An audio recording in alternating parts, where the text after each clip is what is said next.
Order apply பண்ணிட்டு அதுக்கு மேலே ஆட்ரஸ் கொடுக்குறாங்க.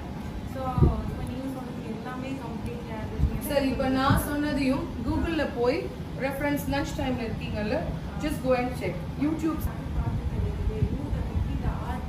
complete art with the airbrush. That is called airbrush. Airbrush எதுக்காக பண்றோம்? First of all, அது தெரியுமா? Not only for oil skin, hygiene purpose.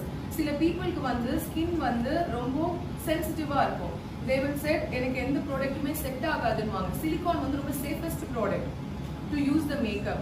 அந்த பர்பஸ்க்காக தான் நம்ம யூஸ் பண்றோம். நீங்க ப்ரஷ்ஷை கொண்டு போய் சக்கு சக்கு சக்கு மூஞ்சில அடிச்சீங்கன்னா அதுக்கு மேல ஏர் ப்ரஷ் போடுறதுக்கு எதுக்கு? அது ஒரு ப்ரஷ்ஷை விடையா ஒரு ஸ்ப்ரேல உங்களுக்கு ஃப்ளாலஸ் ஃபினிஷ் கிடைச்சிட்டோ, ஒரு என்னது பிளெண்டர் அதை வச்சு பண்ணதை விடையா உங்களுக்கு அந்த மிஷின்ல வர இது ஃப்ளாலஸ் கிடைக்கும். நீங்க சொன்ன மாதிரி நான் பேசலாம் ஃபுல்லா இல்ல. ஆனா once if you get practice கண்டிப்பா அது ஈஸியா தான் இருக்கும். நீங்க எப்பயுமே எல்லாத்துக்குமே அதுதானே. இதுக்கு முன்னாடி நீங்க மேக்கப் ஃபர்ஸ்ட் கத்துக்கிட்டப்போ 3 நேரம் 4 நேரம் பண்ணுவீங்க. இப்போ 1 ஹவர்ல முடிக்கிறீங்களா? It's all about practice. Same air brush மேக்கப்பும் அதே தான். நீங்க எவ்வளவு தூரம் பிராக்டிஸ் பண்றீங்களோ இட் வில் கெட் ஈஸி.